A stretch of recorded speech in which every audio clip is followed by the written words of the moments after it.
Hi Scorpio! So gawin na natin ang inyong love reading para sa buwan ng February 2024. I-shuffle lang natin ng kaunti ulit ang mga cards in front ng camera natin para naman makita nyo ulit na na-shuffle bago natin kunin ang inyong 5 baraha at i-clarify natin sila isa-isa kung kinakailangan. Okay Scorpio?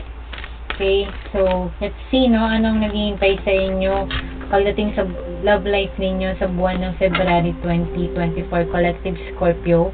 So, ang una mong baraha, Collective Scorpio, meron tayong a leg up. Interesting lang yung lumalabas tong card na to doon sa mga first 3 readings halos na ginawa ko so far. And then, merong the Fates. Okay? At meron ding the Tribe. For Scorpio, meron tayong regeneration. Ay, sorry, sinapol natin ang cards na to. So, imagine. Okay.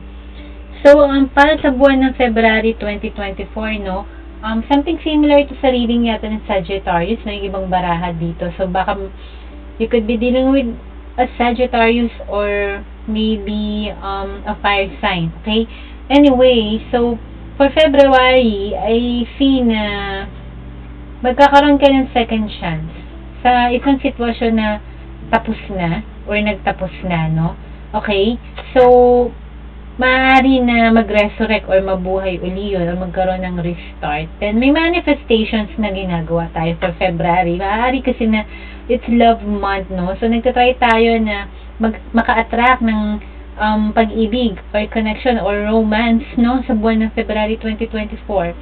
And I would say na yung manifestation at yung mga second chances na to or reconnect, no, or chance sa pag-ibig o magmahal kang muli, I think may kakayahan ka namang mangyari yon, but sa panahon ngayon ng February, I don't think na dapat nating i-force or gustuhin or kontrolin, no, kasi nandiyan ang fate card.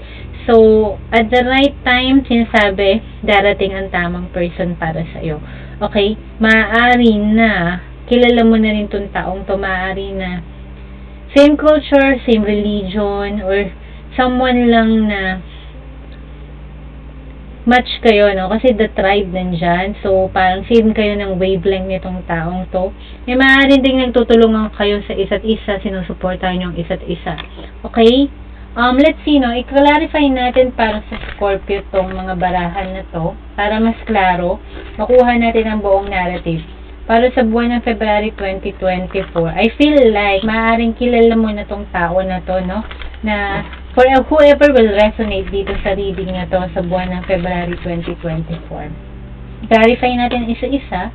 So, meron tayong here and now. So, mag-focus tayo sa present, no? Doon sa mga tao na tumutulong sa atin at tinutulungan natin. Sa mga tao na in connection tayo, may emotional connection. Okay? Doon tayo mag-focus, no? Sa present, here and now, and then a leg up.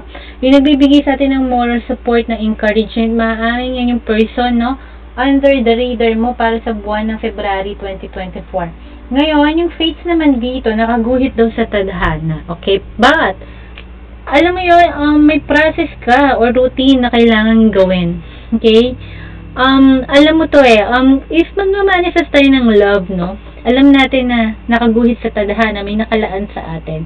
Pero ang gawin mo daw na way dito, most likely traditional na way, okay, or conventional.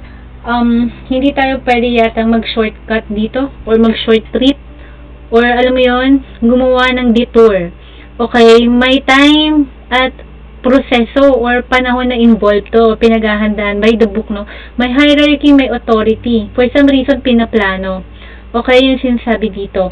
Step by step until, alam mo yon, mag-mature yung relationship, yung connection. You know, these things, yun ang isang halimbawa niyan. And, ang fate ang magde-decide at one time, at one point sa timeline na yan. Ngayon tong tribe na to, you see, no, may 2 giraffe tapos may 3 elephant. So, feeling ko at may 2 oso. So, parang, I feel like strongly connected kayo ng tao na to. Baka may common circle of friends kayo, or community, or may something similar kung saan kayo nagkakilala or nag-connect. Okay, maaari ding social media platform.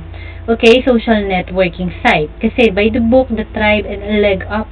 No, kung saan nagtutulungan ng isa't isa. Maaring sa workplace, maaring sa isang organization or lugar mo siya makikilala or kilala or nakakasama. Let's clarify yung tribe dito, observer. Okay? So, kung ganun yung sitwasyon, I feel like then na isa sa inyo may gusto sa isa.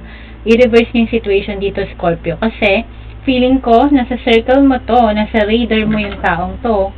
But at the same time, parang so near yet so far. Okay? Maaari ding long distance relationship to. Pero, alam mo yun, nag-meet kayo sa isang community online, dating app, pwedeng gano'n, social media platform. Okay? So, ini-stalk ka ng person na to, or maaring not really stalk, no? In a good way naman, na parang naka-tune siya lagi siguro sa mga posts, mga stories mo, mga updates mo sa buhay. Kung hindi to online at within your circle, maaring sa workplace or kung saan ka laging nandoon, na tinitingnan ka at minamatsyagan ka or parang pinapakiramdaman ka. Okay? Parang could be parang loving you from afar. May ganong energy, no? Ngayon, maaari din na naging kayo or may something na nangyari na before, friendship man yan or something more, no? Na akala natin tapos na, nag-wither na, namatay na, okay? Yung halaman, yung puno. Pero, no, pag i-nurture natin, kung tatry nyo i-both work out, no, kung magkakaroon kayo ng reconsideration, nasubukan ulit, may posibilidad pa rin na mabuhay, no? Ano tong regeneration, serendipity, see? Unexpectedly, no? Parang itong second chance na darating sa inyo is parang may stroke of parang luck din, no? Kasi ang serendipity hindi naman pinlano pero dumating, no? So, nasa timeline kasi nandiyan ng fated. Kaya, maaari, somewhere down the road, sabi nga ni Barry Manilow na mag-reconnect uli kayo ng person na to by chance, by luck, or for some reason, no? May gusto lang na in an instant nakaramdam lang na gusto mag-recollect kayo or mag-communicate or buhayin tong connection na to, kahit ano pang level to ng relasyon nyo or connection, maaaring mag-reconnect or friendship man yan. Ngayon sa manifestations mo, ang sabi, it's only a matter of time, no? May time na involved din. Kung may mga connection tayo or situation or relationship na gusto nating i-manifest, it will take time. Okay? So, paano ka nagma-manifest? It's up to you. Maaring mag-visualize tayo, mag-pray, gumawa tayo ng action, no? Para matupad na mapasa atin tong pag-ibig na hinahanap natin. So, sana nag-resonate kayo, Scorpio, sa inyong love reading, no? It's general, no? Para sa collective. And I see you guys sa next month reading nyo. God bless, take care. Mahal ko kayo, Scorpio. Bye!